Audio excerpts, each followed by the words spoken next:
গণ অধিকার পরিষদের মুখপাত্র মোহাম্মদ ফারুক হাসানের উপর হামলার ঘটনা ঘটেছে। গতকাল শনিবার বিকেলে রাজধানীর কেন্দ্রীয় শহীদ মিনারে ফ্যাসিবাদ বিলোপ ও নতুন সংবিধানের দাবিতে ডাকা জাতীয় বিপ্লব পরিষদের নাগরিক সমাবেশে সরকারের সমালোচনামূলক বক্তব্যের জেরে এই হামলা হয়। এই হামলার তীব্র নিন্দা জানিয়েছে গণ অধিকার পরিষদের সাধারণ সম্পাদক মোহাম্মদ রাশেদ খান। হামলাকারীদের গ্রেপ্তারে 1 ঘণ্টার আলটিমেটামও দিয়েছেন তিনি। প্রত্যক্ষদর্শীরা জানান, সমাবেশে বক্তব্য দিয়ে দাঁড়িয়ে থাকা ফারুক হাসানকে 10-15 জন তরুণ এসে জিজ্ঞাসাবাদ করে। পরে তার পোশাক ধরে টানাটানি শুরু হয়। এক পর্যায়ে তাকে কিল ঘুষি মারতে থাকে। এ সময় চেয়ার দিয়েও মারধরের ঘটনা ঘটে। হামলায় ফারুকের কপালের একটি অংশ কেটে রক্ত বের হয়। পরে পাশে থাকা কর্মীরা তাকে উদ্ধার করে হুইল চেয়ারে হাসপাতালে নেন।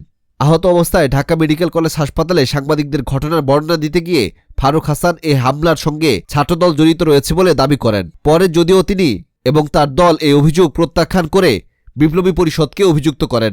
মেডিকেলে অবস্থানকালে তিনি বলেন, শহীদ মিনারে জাতীয় বিপ্লবী পরিষদের সমাবেশ ছিল। সেখানে বিশেষ অতিথি হিসেবে আমন্ত্রণে গিয়ে রাজনৈতিক বক্তব্য রাখি। ছাত্রদলের কিছু সন্ত্রাসী এখানে উপস্থিত ছিল।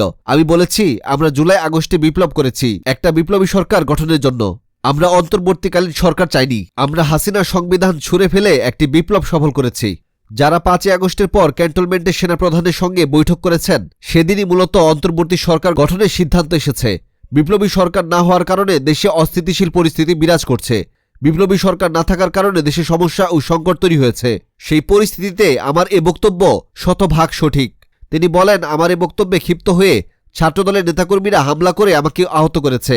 আমার মোবাইল মানিব্যাগ ছিনিয়ে নিয়েছে। নিজেকে গণ অধিকার পরিষদের নেতা পরিচয় দেওয়ার পরও তারা এই হামলা চালিয়েছে।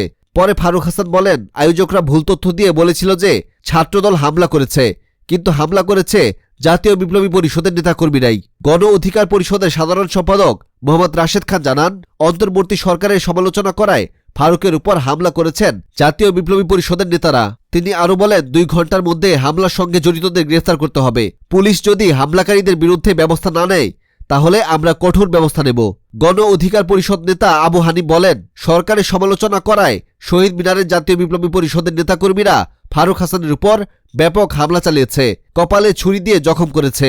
অন্যদিকে সমাবেশের আয়োজক সংগঠন জাতীয় বিপ্লবী পরিষদের সদস্য সচিব হাসান মোহাম্মদ আরিফ দাবি করেছেন, কে বা কারা ফারুক হাসানের উপর হামলা করেছে তা তাদের জানা নেই।